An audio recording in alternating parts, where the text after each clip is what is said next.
Le riche milliardaire est tombé fou amoureux d'une pauvre orpheline qui vivait dans la rue. Partie 2. Les histoires des pieds-pots. Il transportait de lourds parpaings sur sa tête. Ses vêtements étaient complètement tachés de ciment et la sueur coulait abondamment sur son visage, mais elle ne s'arrêtait pas pour autant. Monsieur Alex fronça les sourcils et demanda à l'ingénieur qui était cette fille. L'ingénieur hésita avant d'expliquer qu'elle s'appelait Amaka et qu'elle travaillait avec eux depuis environ une semaine. Monsieur Alex fronça davantage les sourcils et demanda pourquoi une jeune fille faisait ce genre de travail dangereux et éprouvant. L'ingénieur expliqua qu'Amaka n'avait nulle part où aller et avait supplié qu'on lui permette de travailler. Il ajouta qu'elle était très travailleuse, ne se plaignait jamais et accomplissait toutes ses tâches consciencieusement. Monsieur Alex secoua la tête, visiblement préoccupé. Il trouva la situation injuste et demanda à l'ingénieur de l'appeler. Celui-ci fit signe à Amaka de s'approcher. Elle s'essuya rapidement le visage avec le bord de sa robe et se dirigea vers eux, le cœur battant. Elle salua poliment Monsieur Alex, en s'inclinant légèrement. Monsieur Alex lui demanda son nom avec une voix gentille mais ferme, puis lui fit remarquer qu'elle ne devrait pas faire ce type de travail dangereux et trop dur pour quelqu'un comme elle. Amaka baissa la tête et expliqua qu'elle n'avait pas d'autre choix, qu'elle devait survivre. Elle le supplia de ne pas la renvoyer, promettant de faire n'importe quoi pour garder ce travail. Monsieur Alex soupira profondément. Il déclara que ce n'était pas le genre de vie qu'une jeune fille comme elle devrait mener et qu'elle ne pouvait pas continuer à travailler ici. Il affirma qu'il allait en parler à l'ingénieur. Le cœur d'Amaka se serra douloureusement. Elle ouvrit la bouche pour parler, mais aucun mot ne sortit. Des larmes emplirent ses yeux alors qu'elle regardait Monsieur Alex, espérant secrètement qu'il changerait d'avis. Plus tard ce jour-là, le soleil se couchait lorsque l'ingénieur appela Amaka à part. Son visage semblait lourd de mauvaises nouvelles, et le cœur d'Amaka se serra avant même qu'il ne commence à parler. L'ingénieur lui expliqua lentement que Monsieur Alex avait décidé qu'elle ne pouvait pas continuer à travailler sur le chantier. Il précisa que c'était pour son propre bien, qu'elle était trop jeune pour porter ce genre de charge lourde. La poitrine d'Amaka se contracta douloureusement. Elle supplia une fois de plus, expliquant qu'elle n'avait nulle part où aller, et promettant de travailler encore plus dur. Elle affirma même que dormir sur le chantier ne la dérangeait pas. L'ingénieur secoua tristement la tête, expliquant que ce n'était pas sa décision à lui. Il lui dit qu'elle devait partir, et s'excusa. Puis il ajouta quelque chose qui était censé la réconforter. On dit que chaque déception est une bénédiction déguisée, et il croyait sincèrement que Dieu lui accorderait une meilleure opportunité. Des larmes coulèrent abondamment des yeux d'Amaka, alors qu'elle rassemblait ses quelques affaires et se déplaçait vers un autre bâtiment inachevé pour y passer la nuit. Allongée sur le sol froid en ciment dans l'obscurité, Amaka se sentit plus seule et abandonnée que jamais auparavant. Elle se serra dans ses propres bras, frissonnant dans l'air nocturne glacial. Elle murmura une prière désespérée, demandant à Dieu pourquoi elle devait endurer tout cela et ce qu'elle avait fait pour mériter un tel sort. Mais aucune réponse ne vint dans le silence de la nuit. Pendant ce temps, Monsieur Alex se rendit à la laverie pour récupérer ses vêtements fraîchement nettoyés. Le propriétaire le salua chaleureusement et avec déférence. En attendant que ses vêtements soient préparés, Monsieur Alex jeta un coup d'œil autour de la boutique. Ses pensées revenaient constamment à Amaka. Quelque chose chez cette jeune fille l'avait marqué profondément, et il ne pouvait se défaire du sentiment persistant qu'elle avait besoin d'aide. Il demanda au propriétaire s'il connaissait une fille nommée Amaka, qui travaillait ici auparavant. L'expression joyeuse du propriétaire s'estompa immédiatement.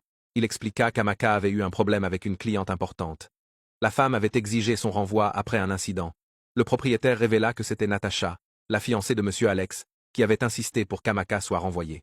Elle était très contrariée qu'Amaka ait accidentellement renversé de l'eau sur ses vêtements, et avait même menacé de ne plus apporter son linge à la laverie, si la fille n'était pas immédiatement congédiée. Monsieur Alex resta silencieux un long moment, visiblement surpris et troublé par cette révélation. Il demanda au propriétaire s'il savait où se trouvait Amaka maintenant. Le propriétaire secoua la tête, expliquant qu'il n'en avait aucune idée. Elle était simplement partie, et il ne pensait pas qu'elle avait un endroit où aller. Alex remercia le propriétaire, récupéra ses vêtements et partit, mais son esprit était profondément troublé. Il ne comprenait pas pourquoi Natacha irait jusqu'à faire renvoyer une jeune fille pour quelque chose d'aussi anodin qu'un accident. Et surtout, il s'inquiétait de savoir où Amaka se trouvait maintenant et dans quelle situation elle était. En rentrant chez lui ce soir-là, Alex ne put s'empêcher de ressentir un profond sentiment de culpabilité. Il réalisa qu'il devait absolument retrouver Amaka, peu importe le temps que cela prendrait. Quelques jours plus tard, Amaka marchait le long d'une route déserte. Ses vieilles pantoufles protégeaient à peine ses pieds du sol rugueux et dur.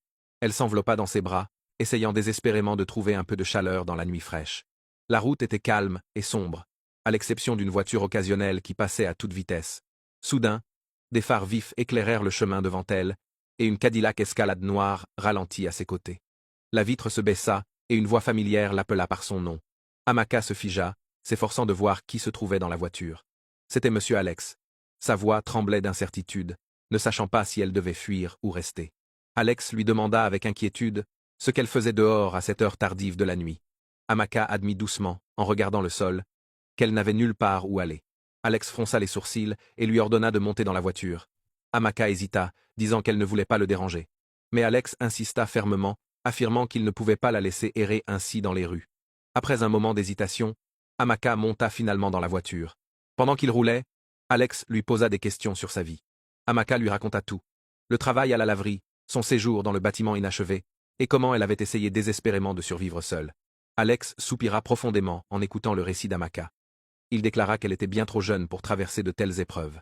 Il lui proposa alors de venir vivre chez lui, et promit de lui trouver du travail dans sa maison.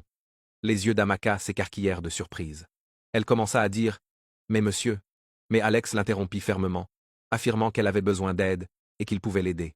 Il lui dit de ne pas s'inquiéter. Amaka finit par hocher la tête et le remercia avec émotion, le bénissant pour sa générosité.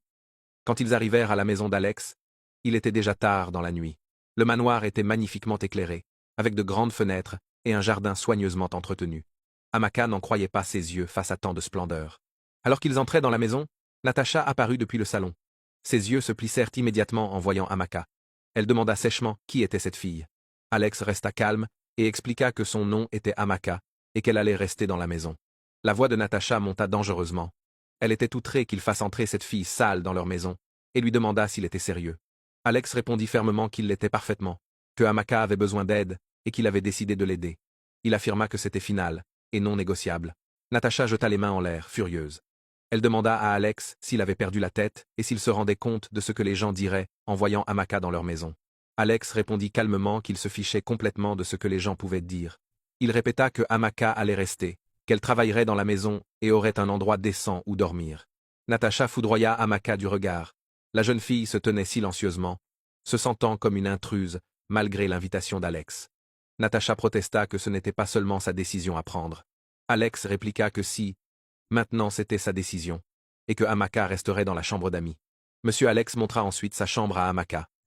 Le lit avait l'air incroyablement moelleux et confortable, et il y avait même une petite fenêtre avec de jolis rideaux.